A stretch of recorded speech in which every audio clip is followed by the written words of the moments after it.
Now looking at the bottom of the 90Y3, now we have the bottom amp and speaker taken out. This one is what they call connectorized, so that you can take it apart easier.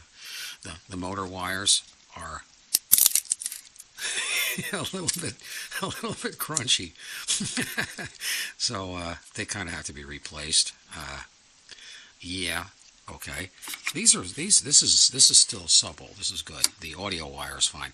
Anyway, as I've said in my previous videos on the RP168s, to get the metal part, this insert, out of the Bakelite cabinet shell, you do have to take the whole arm assembly out, and right here.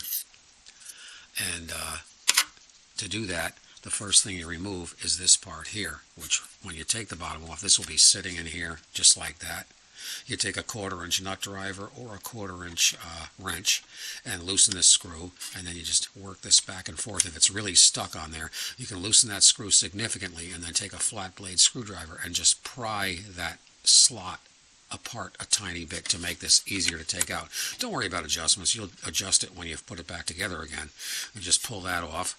Then I just clip the wires right at the terminals here, and it's easy to remember where they go. The red wire is the hot wire, that goes to the middle.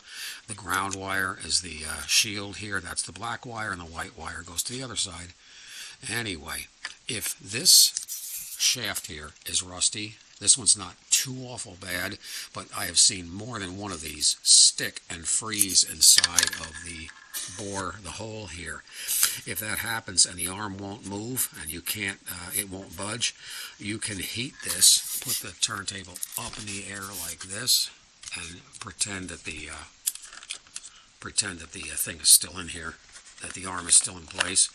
You can put a little bit of 3-in-1 oil or CRC 556, spray a little bit of that on that assembly, and with a lighter you can heat this like this, get it good and hot so that the oil starts to seep in. Don't worry about melting the cabinet. You can't melt Bakelite. Bakelite is a thermoset plastic, and it's cured by heat, so it's not going to hurt anything.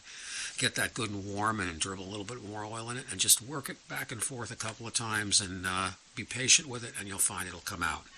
Once it pops out, once the arm comes out, then you can take the rest of it out. Notice one interesting thing about this.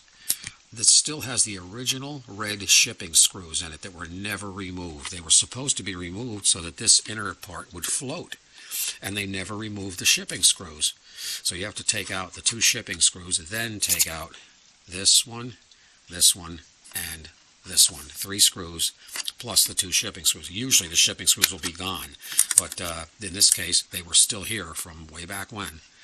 So after we get this apart, then we'll take a look at the inner shell, or the inner lookings, or how it appears, the changer board itself.